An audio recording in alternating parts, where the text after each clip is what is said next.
The Spiritual Brewpub Podcast will help you navigate spiritually after or during a belief shift, deconstruction, or crisis of faith. Not to try to convert you to a particular destination, but give you the resources you need to evaluate your future belief or unbelief and help you follow the religious historical evidence wherever it leads. I'm your host, Michael Camp, a recovering conservative evangelical, the operative word being recovering, sharing my journey and helping others rebuild faith or a reasoned philosophy of life. So grab your brew of choice and learn how fact-based history helps us both critique and rethink faith. Why do we call it a brew pub?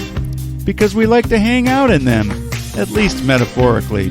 A pub is a great place to let your hair down, share your true thoughts about your journey, and discuss things with an open mind in a non-judgmental environment.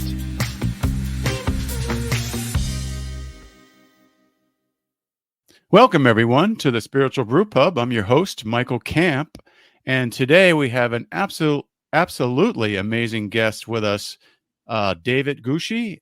He is a professor of Christian ethics at Mercer University and the Free University of Amsterdam. He's also a senior research fellow at the International Baptist Theological Study Center. That's a mouthful.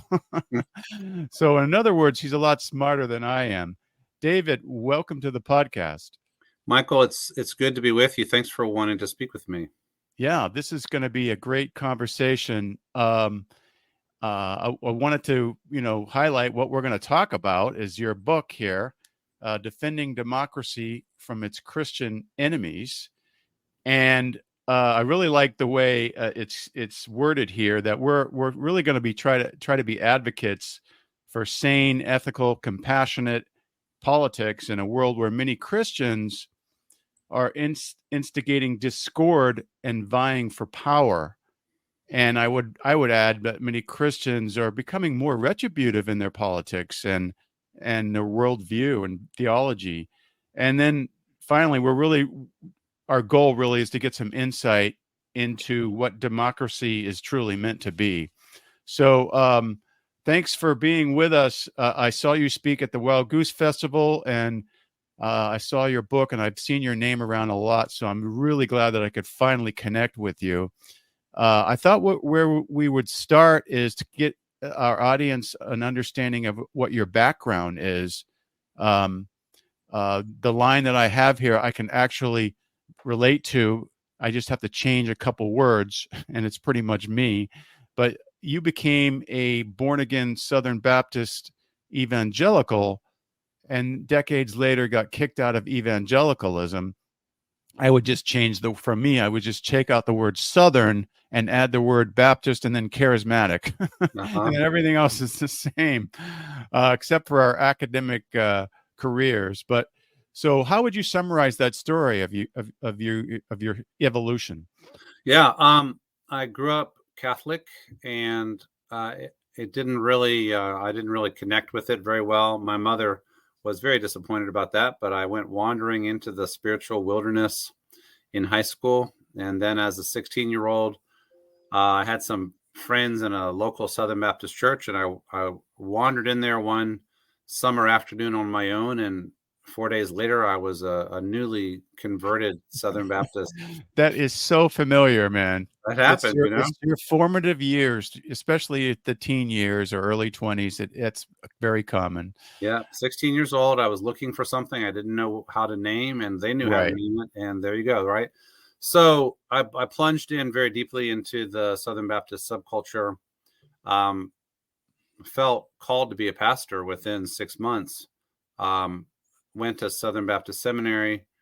I served in Southern Baptist churches. I got ordained as a Southern Baptist minister as a 25-year-old. Wow. Then I went to Union Seminary in New York to get a PhD in Christian ethics, which broadened my horizons. But still, I've only taught at 3 schools full-time, all of them Baptist, and each one more open-minded than the one before. So I taught at Southern Baptist Theological Seminary for 3 years, had to leave there over the issue of women in ministry. Right. And then I went to Union University in West Tennessee for 11 years. Didn't have to leave, but kind of had to, over taking stands on issues like climate change and torture. I And mean, and the climate change I get, but taking a stand on torture and you got kicked out? What? yeah, because it was a Republican president, right? George W. Oh, Bush, right? All oh that. my gosh. I This know is after that's a 9/11, yeah. sad story there. Yeah, it is. And then in 2007, Mercer based in Georgia, came in and gave me an offer I couldn't refuse and gave me academic freedom. And now for 16 years, I've been pursuing my calling here. And it was halfway through that experience that I wrote a book called Changing Our Mind, which called for full LGBTQ inclusion in the church. And it ended up being probably the most important book I've written so far. And it's changed lives and helped a lot of people accept themselves and helped a lot of churches change their mind. But it helped a lot of evangelicals decide that I was a heretic and that I needed to be kicked out. Yeah, So that was the last straw, that right? was 2014, right? So since then, I've been in post-evangelical space, and Right. I've been helping. Thinking on my own, and also thinking with post-evangelicals about where we go from here. So that's kind of my journey. Well, many of us are on that same journey. You're in good company. The Heretics Club or whatever we want to call it. But Yeah, never really, expected to be in the Heretics Club, but I wear it as a badge of honor at this point in terms of who the adversaries are. You know, I know it's amazing. Yeah, I mean, when I first got into the evangelical church in the late '70s, I mean, there were still some of these issues out there, but it's just gotten worse over the years. I just can't believe how political, et cetera, and how people can accept things just because, like torture, just because it's on the right political side. right? Blows me away. Anyways, let's get into one of the terms that you bring up in your book is authoritarian reactionary Christianity. Where does that come from? And is that different from Christian nationalism? Give us a definition of that. Yeah, I made that term up because as I was doing the analysis of the problems that we're dealing with, I concluded that it was more descriptive of the problem. So, Okay. so Christian nationalism, religious nationalism is an old term in the literature, having to do with, you might say, a hyper fusion of religion and nationalism, often leading to violence. So that expression goes back a long way. The more recent usage of the term Christian nationalism began in the sociology literature around the year 2000 in a book by Andrew Whitehead and Samuel Perry called Taking America Back for God. And my reading of the literature that has emerged from that research is essentially what they are describing is the vision of the kind of country that some American Christians would like.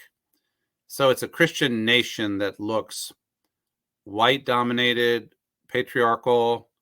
The native born have preeminence. There's a xenophobia, anti-immigrant posture. Mm-hmm. Anti-gay or anti-LGBTQ. And essentially kind of a backward looking, make America great again here means make America a white, conservative, straight, male, Christian dominated country. Mm-hmm. Okay. Right. So I think that's all true. I think that is essentially the goal of a lot of people that I'm also talking about. But here's what I think the language in my book adds. Reactionary names the spirit of fierce counterattack, counter-revolution, negative reaction to social changes that conservative and traditional Christians don't like. And an easy way to think about it is think about everything that has changed in our culture since about 1962. And then think about people who are against all of those changes. Right.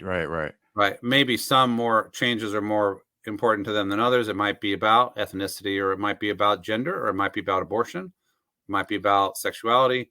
might be about immigration, but a fierce negative counter reaction, draped in the flag and also draped in Christianity, right? Mm-hmm. And then authoritarianism names an anti-democratic approach to power that tends to support the centralization of power in the hands of a few people who are understood to be worthy of it. Right, right. And so the book makes a pretty careful argument about how there's a lot of authoritarianism just in conservative and traditional religion anyway, right? And that doesn't matter that much most of the time, except to those who are in those systems that are never allowed to raise a question or to have a voice. Mm-hmm. But where it's mattering politically is if those folks get activated to be opposed to the normal functioning of democracy in their country and not just against democratic practices in their churches. And Right. that's what I think is happening now. Right. So fueled by fierce negative reaction to cultural changes they don't like, attracted to authoritarian solutions because they've lost confidence in democracy, and they're mobilizing now politically in a way that threatens democracy. That's my argument. Right, right. Yeah, so I mean, what you described has really kind of been going on for, 30, 40 years in evangelicalism, but it's kind of slowly progressed to a greater degree where, the reactions are stronger, Mm-hmm. the changes are more. Gay marriage, all of a sudden, oh, we have to react to that. Yeah. The demonizing of liberals and Democrats and the other side, etc., just gets worse and worse. Is this what you're Yeah. describing? Yeah. Yeah. And I actually show in the book that that you can see negative reactions to modern changes on the part of traditional Christians as far back as the early modern world. Right. You can see it in the 17th century, in the 18th century, in the 19th century. It's not a new phenomenon. Not a In new other words. phenomenon. You can Yeah. see it in different countries. Right. But I would say yes. So, the Supreme Court says, oh, by the way, principals and teachers, you can't lead school-sponsored prayers, right? You can't do that. Yeah. 1962. Right. Oh, all of a sudden they're trying to take God out of the schools, right? Right. Civil rights movement, immigration from the global South, the feminist movement, Mm-hmm. abortion, you name it, right? Yeah. And I would say the continued defeat of the traditionalist side in battle after battle, state after state, issue after issue, the constant kind of regrouping to make a new counterattack and losing again. Yeah, I think it somehow has reached a critical mass, and the reactionary spirit is more angry, more fearful, and might even say less in touch with reality than ever before. Yeah, it makes sense, right? I mean, really, it's a rejection of having a true pluralistic society where you don't have to be the same religion, you don't have to be, just like us in the church or whatever, and just also, and my circles also was always coming up with an explanation that God really wants us as Christians to take control or have undue influence on the government and our country, and that's what really we're trying to do, is because that's God's will. So they've got the will of God behind them and all these initiatives. So, what about some examples from recent history? Besides the U.S., where has this, we're going to call it authoritarian reactionary Christianity, where has this arc showed up in recent history? And I know you wrote about Germany and the quasi-Christianity of Nazism.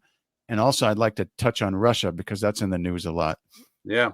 I have two longer term chapters where I talk about France in the 19th and early 20th century and Germany leading up to the Nazi era. That looked a little bit different in those two countries, but in both those cases, it was a fierce negative reaction to everything modern, which included urbanization and industrialization and really? capitalism. Yeah. The emancipation of the Jews to a place of civic equality. So there's an economic dimension of this that should not be missed. I don't emphasize it as strongly in my book in the modern chapters, but the idea that there are people kind of romanticizing a mythic past of small town Christian rural homogeneity dominated by Christians. That was in France, that was in Germany, and now some of those same notes are struck. I study 5 countries in the modern section: Russia, Poland, Hungary, Brazil, and the US. Right. And in each of them, I think you can see authoritarian, reactionary Christianity. Like Putin, part of how he has held on to power for 23 years has been to say, I, Vladimir Putin, am the defender of Christian civilization in Europe. Wow. Putin, think about his behavior, right? I, Vladimir Putin, am defending Russia against the West. I'm defending the Orthodox Church against liberalism. I'm defending all of us against those awful gay people who are trying to foist their values on our children. And Putin was lionized by American evangelicals like Franklin Graham until the invasion of Ukraine full scale in 2022. And now a lot of the positive attention has gone over to Viktor Orban in Hungary.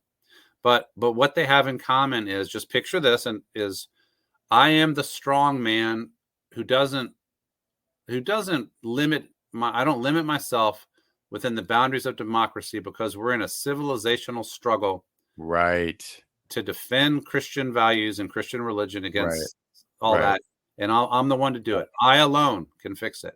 You might say. Yeah, sounds familiar. Yeah, no, I mean, it's like, yeah, but you're saying they're defending Christianity. It's like it's getting out of hand, but I'm the one that's going to bring it back, and this is what people want. They at least A lot of people do. Devoted Christians, a lot of them want to have Christianity in paramount in every sphere of life, and they just and if they do tolerate other religions, their goal really is to convert them or use them in some way. So one way to think about this, Michael, is like people who are used to being in charge have to share power now. Yeah.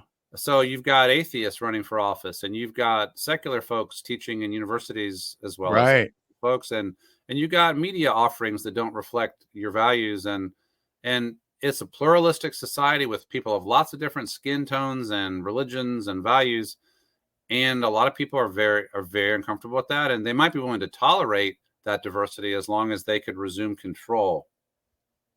That would right. be Yeah, that makes sense. Right. Yeah. So just touch on Germany just a minute. I mean, Hitler obviously wasn't a real Christian, but he used Christianity in some way. What did he do? He did. I was able to show in the chapter that for about 80 years before he came along, there had been a kind of a romantic quasi-Christian movement that had all of these elements that I've been describing, like romantic about what they called blood and soil, the connection to the land, good sturdy peasant stock, romantic about pre-industrial civilization, romantic about Christian dominance, even if they couldn't quite agree on which Christian should be dominant, romantic about a strongman ruler instead of all these squabbling parliamentarians, romantic about a nation stronger than all the other nations and able to exert its will. And Christianity was remade to fit that vision. I see. And anti-Semitism was part of it too. They taught some of these guys that Jesus was anti-Jewish. He wasn't. Not only was he not Jewish, he was anti-Jewish. And really? So they remade Jesus as a kind of an Aryan Germanic folk hero. I gotcha. Now, was this before? It was before Hitler. 1933, even? It was before 1933. All right. So people who were already believing this had gotten organized into different movements in some cases, and they were ripe for the plucking when Hitler came to power. They'd already bought the ideology. Yeah, and from what I understand, a lot of it was rooted in grievance from how they were treated after World War I, and the economy was tanking and all that stuff. But that was part of the jet fuel in the period right after World War I. But what the chapter shows is this romantic utopianism about a past that we would like to recover goes back before World War I, goes into the 19th century. Okay, that's interesting. Yeah. Okay, another really interesting thing of the history on this is that you cite this guy named Walzer, who argues that there's there were three successful secular revolutions: Israel, India, and Algeria. But within like a couple decades, they changed from being a secular revolution to more of a fundamentalist religious mindset or worldview. Yeah. And I want to ask you about that, how that happened in Israel, since Israel is in the news these days. Yeah. Israel, founded out of the ashes of the Holocaust, though there had been folks gradually moving into the old land of Israel for decades, beginning for a long time, but especially beginning in the late 19th century. But the founders of the modern state of Israel they were secular for the most part. They were labor oriented. They were essentially socialist Zionists. Okay. They wanted a homeland for the Jewish people. They believed that the traditional Jewish religiosity was not helpful for a modern state, and they wanted to kind of bracket it and not have it be central to the state. So Walzer, who is Jewish, says that the original founders from 1948 were secular Zionist revolutionaries, you might say, and they built a country. This was the Labor Party. Was this Ben Gurion and that era? That's right. Yeah. Okay. All right. But that developments after 1967 and 1973, the two wars, among other things, when Israel defeated its adversaries in 67 and occupied Palestinian territory that had been set aside for a Palestinian state, and then began settling it with hundreds of thousands of settlers. It took, Walzer says, it took generally a certain kind of person to want to go where they weren't really wanted, and to even do things that generally are understood to be against international law. And so he talks about the kind of tough settler, the settler folks who went into the occupied territories. And some of these were secular folks, but a lot of them were religious Zionists. They were Jewish religious Zionists. They believed that taking the whole of the land between the Jordan and the Mediterranean was Israel's birthright from God. So from 1967 forward and accelerating gradually in the decades, more and more of the population of Israel has become either ultra-Orthodox or kind of settler militant. Okay. But there's also plenty of people who have the older vision, who are secular or who are more, they're not really militant in that way. They want peace with the Palestinians. And so Israel has been a very divided society for a while. And that was what the news was coming out of Israel before recent events, right? The protests in the streets over what Netanyahu's government was doing. Right. So one might say that Netanyahu and his cabinet in this last round represented a kind of authoritarian, reactionary Judaism or Jewish vision. Right. Yeah. Right? Yeah. Because he went really far to the right, and he apparently brought on some questionable characters into his government, sure, outright bigots, etc. Right. Yeah. So that helps us understand what's happening now, because that kind of cabinet has had people in it who have been, I think, intentionally provocative and inflammatory of Palestinian sensitivities. Okay. In the West Bank, and also at in the very sensitive area around the Al-Aqsa Mosque in Jerusalem. Right. Yeah. So those things really had an impact, and this was just in the last, I think, since last the first of the year, right? That these have taken place. Like thousands of people going to the area up on the Temple Mount that was understood to be reserved for Muslims. If you visit Jerusalem, as I have a couple times, there's an area for the Jewish community at the bottom of that wall, and an area for the Muslim community at the top of the Temple Mount, where the Al-Aqsa Mosque is. And it's a very sensitive area, and the way peace is kept is everybody stays in their spot.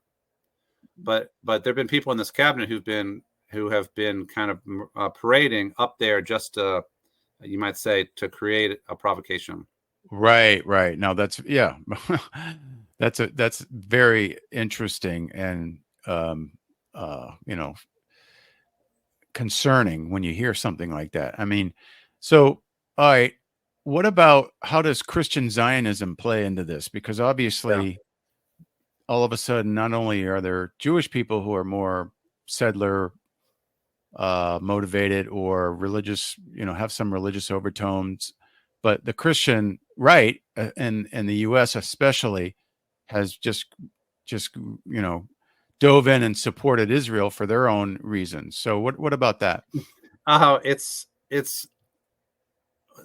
an awful example of Christians doing some really questionable theology and having some really disastrous political consequences.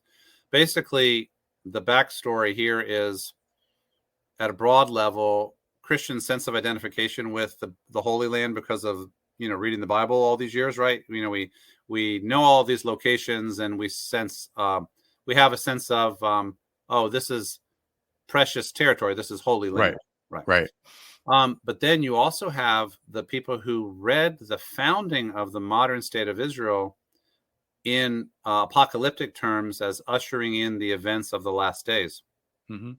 Um, and most of those folks uh, have also believed that, or acted as if, Israel reclaiming all of the territory of their historic homeland between the Jordan and the Mediterranean, the biggest extent, is part of God's will. In other words, Palestinians have been invisible in this story.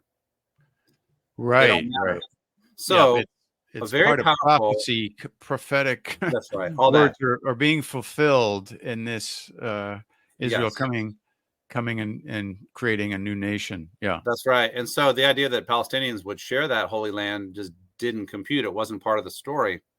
So now the fact that the end of the story for most Christian Zionists is Jesus comes back on the Mount of Olives and everybody Right. converts. Right. Yeah. That's a little inconvenient, but the impact of it is, many Christian Zionists who are reading this story have been very hardline in support of very hardline Israeli policies. It's like they're living in a mythic apocalyptic world, but the policy implications of living in that world are really bad for the people who live in the actual territory right now. Right. Yeah. No, it's amazing. I think the phrase that comes to me in these situations is the ends justifies the means. So you've got people who claim to follow Jesus in this case, who taught us to love our enemies. But because this is part of the prophetic will of God, well, and this is going to, usher in the return of Christ. Well, we can do these things, these other things that are, more hardline and more retributive because of that. I mean, maybe they don't say that out loud or think that, but that seems to be what's going on. I would say ends justify the means thinking is growing in the part of the Christian community that we're talking about here. I Yeah, mean, and right, not just there, not just on this issue. right. So, all right, since we have this Israel-Hamas, this terrible war going on with Israel and Hamas, and you're a Christian ethicist, so what are your thoughts on a Christian response to this war? Christians should be on the side of peace and freedom and dignity and justice for every human being and every Hmm. group. Yep. Um, the original UN plan was that the new state of Israel and a Palestinian state would share that territory, in the land between the Jordan River and the Mediterranean Sea. We should still have that dream. How to negotiate the exact territorial contours is a matter for the diplomats, but um, there have been a lot of missed opportunities to make peace. Some really near misses. Yeah. Um, I would say a long history of violence and counter violence, of insult and counter insult and growing hatred. And the radicalization of a part of both populations, Palestinian and Israeli, is a fact. And I would say that Hamas represents an especially radicalized vision that committed atrocious mass murder and every other kind of war crime a couple Right. weeks ago. And that those crimes should be named for what they are, absolute atrocities that can have no justification. But that if the answer by Israel is to bulldoze Gaza under rubble without sufficient care for the well-being of civilians, that is also not okay. Right. So we need to be supporting peace and dignity and justice for all, and listening to the peacemakers who are already on the ground on both sides, who have relationships, who are trying to help people dig out from their radicalization and move in a more constructive direction. And that's what we should be pushing for. Right. Yeah, it's very sad. I mean, it just seems like there's a war crime happens and then the response is another war crime. And it's just, it's been going on like this for so many years, but it's very complex political situation. And I think, just having this kind of conversation about the background and, the historical events that happened that led to this really helps people to understand it and also come up with a better way to respond to it rather than just a retributive way. Right. Yeah. And just kind of being loyal to one side is not adequate. I mean, even just in terms of Christian ethics, because of the value and worth of all people. Right. Right. Yes. Right. And yeah. And you can find a way to be loyal to anyone who suffers on both sides and really, and that's what we need to do. I mean, we need to, we can't be one-sided about it. That's the way I look at it. So I agree. Let's kind of pivot now and talk about how authoritarian reactionary Christianity has emerged in recent years in the U.S. We've talked about it a little, but particularly since 2015-16 during the Trump administration. I think that, let's say that we already had reactionary spirit going back 50 years. Mm-hmm. Okay. And let's say we already had plenty of authoritarianism in the Christian subculture. I think that's hard to deny either of those claims. What Trump did was to introduce openly anti-democratic, that is, the rules of democracy, but also the norms of democracy. He routinely violated them from the very beginning of his first campaign. So he introduced an authoritarian element, even in the process of capturing the Republican voters and then winning the White House and then being president. So can you give some examples? Well, in the book, I talk about there were scholars, political scientists who were talking as early as 2017. Watch out for example, whenever anybody says that political opponents are enemies of the country and don't really care about the country, or whenever threats of violence are introduced into public speech, right, or whenever politicians pick out specific groups to be like scapegoated, right, as Trump did when he came down that escalator that very first day, right, or when the media is described as the enemy of the people, right. So from the beginning, he was violating democratic norms, and then during his presidency, he did enough things to violate democratic norms and possibly democratic laws that he got impeached, first for the Ukraine deal, right? And then of course for what happened after January 6th. Things really took off with the attempt to say that the election was rigged, and then to challenge the results of the election, and then finally the insurrection of January 6th. And the fact that he sat on his hands during January 6th, that applauded the insurrectionists and didn't call them off and all of that. He's been indicted for these things, and we'll see what happens. But right. So let's just say Trump took anti-democratic authoritarianism and mainstreamed it in a way that that hadn't been done in memory, at least. Right. So, but he also played off of the grievances that evangelicals or the religious right had, and so his anti-democratic statements or actions were really things. A lot of them were things that, oh yeah, if that would happen, we'd be okay with that because that would help our agenda. I think that the norms of democracy, like for example, remember when he was asked, "Do you pledge to accept the results of the election?" Right. And he said, "No, not necessarily," and then he Yeah. didn't. Yeah. Right. Right? Or even I think just he also said, if I don't win, it was obviously rigged. right, yeah, Even and before the election. even when he essentially blessed the paramilitary group, the Proud Boys, Yes. all of that is boundary breaking. All of that is Mhm. what happens in autocracies, not democracies. Right. When the militias come out, you're really in trouble, right? Yeah. Right. So so I think Trump legitimized behaviors that had not been legitimized by the mainstream political candidates. Reagan didn't do things like that. Yeah. George W. Bush didn't do things like that. So, um, and because he legitimized the previously unthinkable, it became thinkable.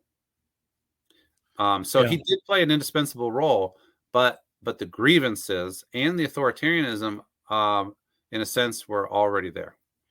Yeah. And I think that when he was elected in 2016, there was this, um, there's this buzz going around evangelical fundamentalist circles that, oh, this is the will of God. This is what God, some other guy over here prophesied this, that he would become president. That he's our man. We know he's rough around the edges, but he's like our Cyrus and in the Old Testament, who God used, even though he wasn't a believer. And so they just kind of like, oh, played right into it. And that's, again, the ends justifies the means, even though that you see these norms being broken and pushing the envelope on all kinds of things, becoming more retributive, etc. A lot of unchristian attitudes and actions. It didn't matter, because it was fulfilling their agenda. Not Yeah, everyone, of course, was on right. board with Trump, so we have to be fair about that. But that's largely what happened, right? Yeah, and one of the one of the things that any thoughtful Christian must be able to account for is how could, even today, right now, I saw a poll, 77% of evangelicals say they will support Trump if he's the nominee in 2024. Yeah. So how could that be? And one answer is the Republican plus evangelical marriage is now 50 years old, right? But the other is, I think my paradigm of authoritarian reactionary Christianity actually works pretty well. You don't have to be a nice person. You don't have to really be a practicing believer. You don't have to know what's what in the Bible. If you promise people, I will win your culture wars at last. Yes. I will restore you to power. Everybody you're mad at, I'm even more mad at. Everybody you would like to get back at, I actually do get back at them because I don't have any scruples. And any rules that might have hindered previous polite people from winning these battles, I'm not going to worry about those rules. In other words, authoritarian reactionary Christianity. Right. You could be a vicious misanthrope with no conscience, but if you promise those things right now, there's a certain percentage of the Christian population that will hail you as God's man. Right. Yeah. It's very sad, but it's true. Yeah. And then there's this attitude that, eventually came out with the 2020 election. Okay, yeah, right. Democracy is fine, but only if you win. If you don't win, uh, really, what matters most for us religious people and for Trump leading this movement is loyalty to the religious revolution that we want, rather than democracy. I mean, how did that pivot to go from, okay, he's our man, but now now that he's lost, well, maybe a lot of people just believe the balderdash about the election being stolen, but I know a lot of people knew better. But why did they still go and support Trump? A democracy only works if if they consider themselves bound to accept the results of elections. Mm-hmm. But certain components that go with that is it really helps if you believe that the people on the other side also love the country and they're not evil. But Right. if you convince yourself that the people on the other side don't love the country, they're actually secret enemies and they are evil, and especially if you mix some theology in there that says, I know what God's will is, God is declaring that our guy will win, then you get that layer of magical kind of theology on that too, Right. So if the voting machines give you numbers that you don't like, then you conclude that the voting machines were rigged. You have to believe that because you've set yourself up that the other belief is unbearable. Right. Yeah, that makes sense. I mean, Right. the us versus them thing you said is really important because in my experience that was always there in evangelical churches, and now years later it's so much more predominant that the other side is, like you said, they're demonized, so that if we actually lost this election, the country would go to pot, and everything would be it's just untenable. We cannot go there. And instead of having a McCain attitude of, oh, Obama won, and people saying, oh, the country's going to pot, and McCain says, no, we're going to be okay. He's a good man. We disagree on policy, but all of a sudden that's out the window. Yeah, right? that I think, think about. I mean, Romney was the nominee in 2012. He had that attitude, right? Right. McCain was the nominee in 2008. Yep. George W. was the nominee in 2000, 2004. None of them would have transgressed these boundaries. None of them did transgress these boundaries. Right. Well, and even Hillary Clinton gave a concession speech, the day or two after. Said, okay, I lost. Right. But if facts don't matter as much as propaganda or ideology, you think about the conspiracy thinking, the way that it has really taken off, QAnon, and of course Trump is a conspiracy thinker and has been his entire adult life. So people have gone, some people, not a majority of Americans, I'd say it's no more than 20%, but have gone around the bend to some place where reality is unbearable. So they're believing a lot of fiction, including the idea that if things were fair, our side would always win. Right. And Trump is God's tribune in politics and stuff like that. It's an unstable and rather inflammable, flammable mix to have in anybody's politics. It's really, right. So unfortunately, if Trump goes away, he's convicted and banished from politics. This is not going to go away, right? This is already baked in. I think it is. I think the results of the 2022 midterm elections were interesting because there were little mini Trumps. I talk about several of them in the book, like Carrie Lake in Arizona and Doug Mastriano in Pennsylvania.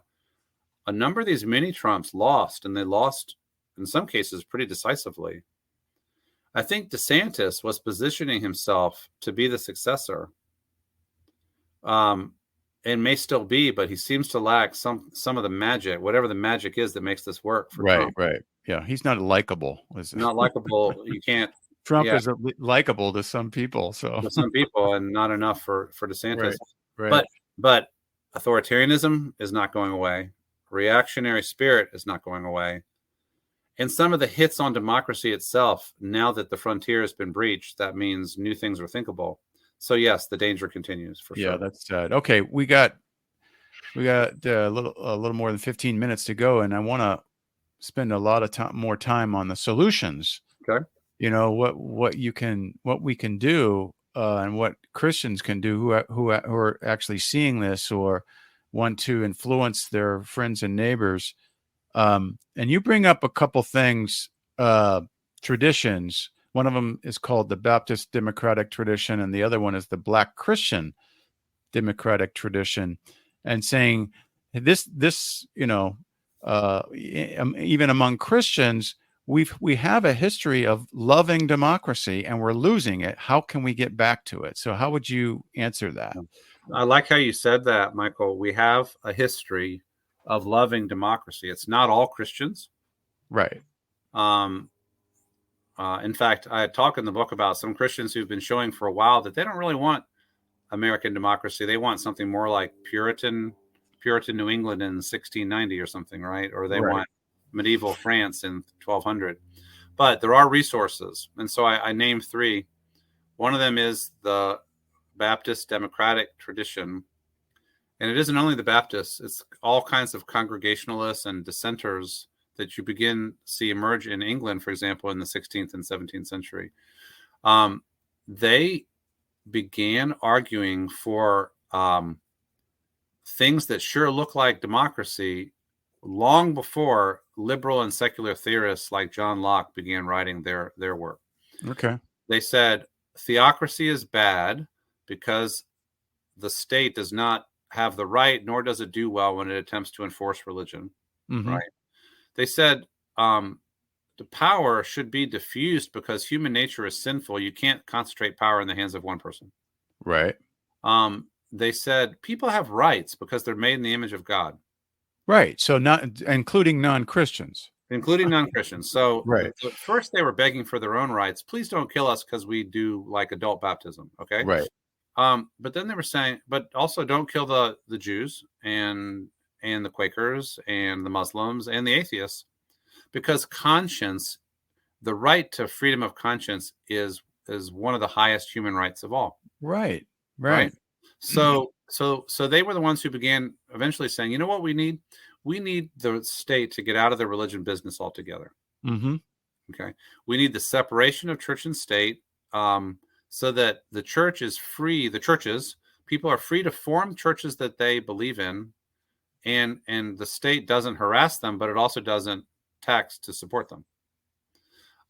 And the state has plenty to do, like providing for defense and education. It's plenty to do. It doesn't need to be regulating religion. Right. So the Baptists, the Anabaptists, the Quakers, the ones who had spent a lot of time dying at stakes and stuff, or being thrown into prison, they began to offer the first case for what ended up happening in our country, a country in which the government is not officially Christian, but it's not hostile to Christianity, in which there's religious liberty, and in which the you might say the moral atmosphere of the country is set by the people. And the government of the country is actually led by the people instead of by the monarch. So I say everywhere that Christians still have in their marrow this democratic sensibility, it's a resource for democracy. Yeah, that's right. Okay. Talking about churches, where like people get together and they form a church and they create a covenant and they write bylaws and they pick ministers and they run their own affairs and have done for hundreds of years. But you're talking about congregational polity in yes. churches, right? Yeah, I am. So that's more of a democratic.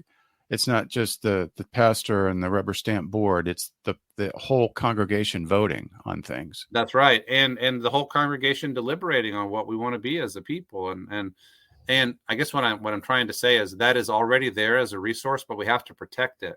Right. Because even in a lot of Congregationalist churches, there is indeed the all-powerful pastor now in the rubber stamp board, right? Yeah, right.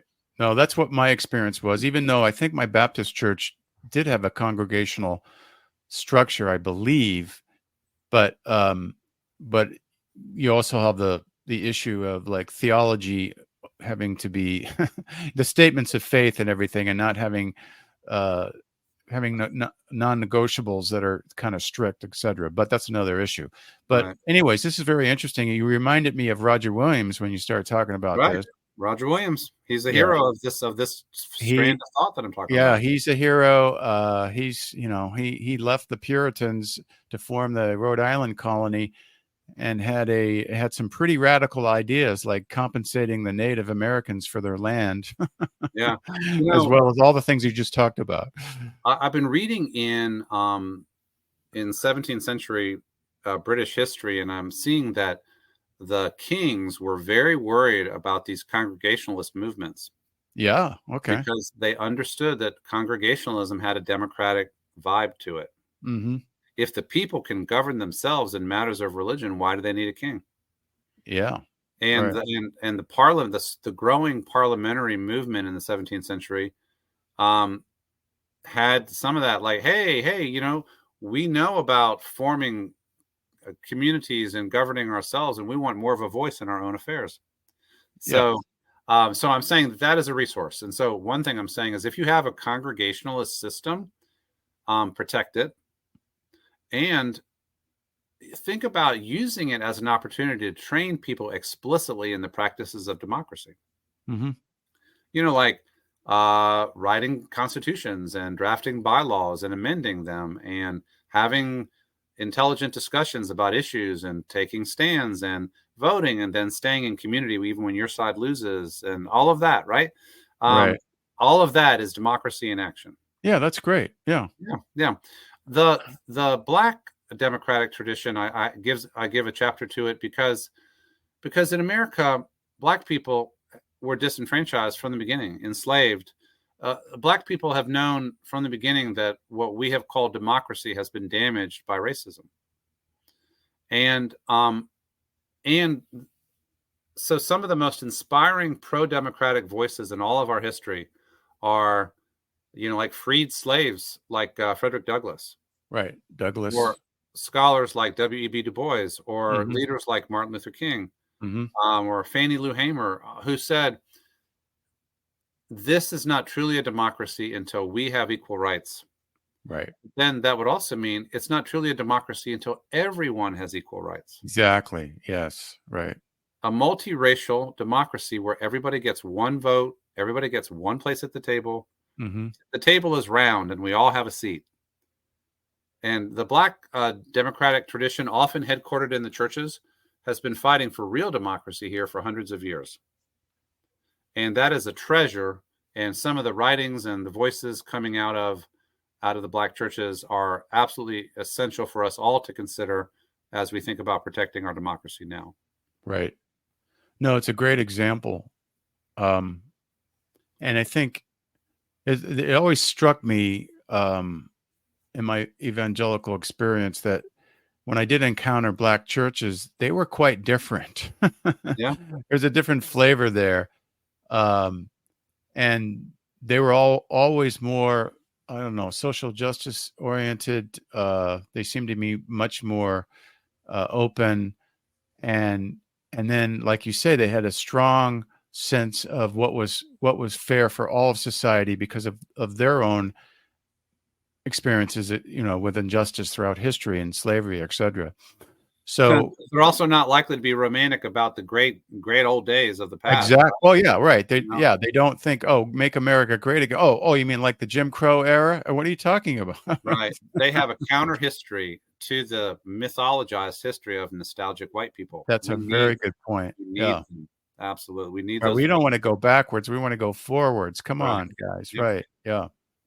So that's very interesting. I mean, how can these examples have influence on our society? What can be done? I closed the book by trying to retrieve the language of covenant, and to say, and this is not my own idea. Covenant, it was a concept from the Bible that the Puritans picked up to describe their political and religious vision. That is written into some of our constitutions, state constitutions in the U.S. Martin Luther King said we need a new democratic covenant. A new democratic covenant. I remember, I think it was I.F. Stone who said during the civil rights years, either this country moves forward to like essentially a new democratic covenant in which everybody is included, or we're going to move backward into fascism. Wow. And that's I think the choice that we really have. And so I'm calling on Christians to make a covenant with their neighbors to defend democracy, to be committed to equal human rights and civil rights for all, to accept pluralism, to not have to dictate the values of everybody, to live out the way of life that we believe in without demanding that other people live out our way of life as well. Right. To protect religious liberty, real religious liberty for all, and to honor freedom of conscience, and to be committed to the common good of the whole society.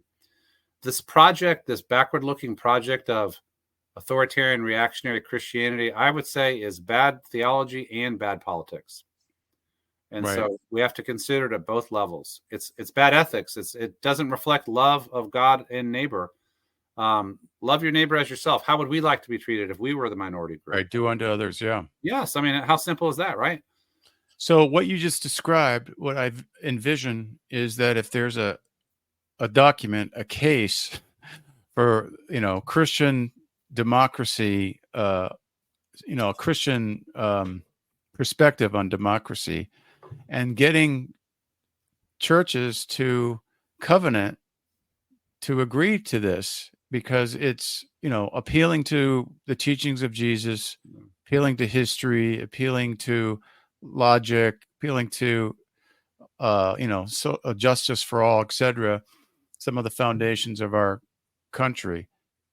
Is anyone doing this? Is anyone saying, "Hey, here's a document. Let's talk to churches about this"? I'm not aware of such a document. I'd be happy to be in any conversation where it was being developed. I imagine there will be things in the upcoming election year where people will work on various kinds of documents. And in one sense, my contribution to the conversation is this book. Right. Absolutely. I'm saying, hey, let's do this. We can do better, and we Right. must do better. And so I hope that maybe some of the concepts that I've been able to name and to retrieve here can be part of a constructive conversation in the upcoming year and in years to come. Right. Good. Okay. So, anything else you want to add that you covered in the book that we haven't talked about? I think I would want to leave people with hope. I think that 2020-21, especially the insurrection, was a real shock to most Americans. And the sense of never wanting to go there again is pretty strong. And then in 2022, as I said, some of the people who were nominated lost, especially in swing states. So that, the 6 or 7 states in our weird electoral college system that helps settle every election. Right. A lot of the people, the radical candidates, they lost. Yeah. Which gives me hope for how the elections will be administered in those states. Mm-hmm. So also Trump himself, there is some statute of limitations on Trump. He's not going to last forever. This will probably be his last election, no matter what, if he is the nominee.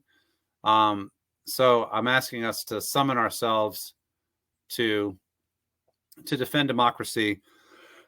And there's good reason to think that we can do so, but we need to mobilize and not take anything for granted. Right. No, I like what you said about being hopeful too. I mean, there are signs of hope, but then there's always, we just took a big step forward, and then all of a sudden it seems like we're taking a step and a half back or something. So it's tough to maintain some optimism about things, but I think we have to do that. I really appreciate your case for this. This is a really good case, folks, for getting back to some of our democratic values, and especially if you're a Christian, to embrace some of these things because of the heritage, the legacy of Christians embracing democracy, and because of the teachings of Christ and so forth. And I think this really resonates with a lot of ex-evangelicals who've come out of the church, but also can resonate with evangelicals who are concerned and aren't part of that. I don't know. What did you say? 70% who would vote 20%. Oh, 77% right now say they will vote for Trump. Right. in the Republican Party or the church? 77% of evangelicals. Oh, wow. That's amazing. Right. That's right. Anyways, Do you consider yourself still in the evangelical movement, but on the fringes, or No, what are you? no, I think evangelicalism has made so many wrong turns by now. Plus, they kicked me out anyway. So Right. I'm in the post-evangelical space, and that's where I belong, and that's cool. There's a lot of folks in that space for sure. Right. No, I agree. Yeah, I definitely agree. So, okay, well, we are just about an hour in here, and this has been a wonderful conversation. So great to get to know you, David, and talk about your book. Folks, it's Defending Democracy from Its Christian Enemies. And where can you find it? I assume on Amazon, of course. Amazon, Barnes & Noble has it, independent bookstores. Yeah, it's out. And you can get audio, ebook, or print. Oh, you have audio now too. Yeah, Great. audio's And out. do you have a website where people can learn more about you? Yeah, davidpgushee.com. davidpgushee.com. Okay, great. Thanks again, David. It's great to have you on. And folks, until the next episode, enjoy responsibly.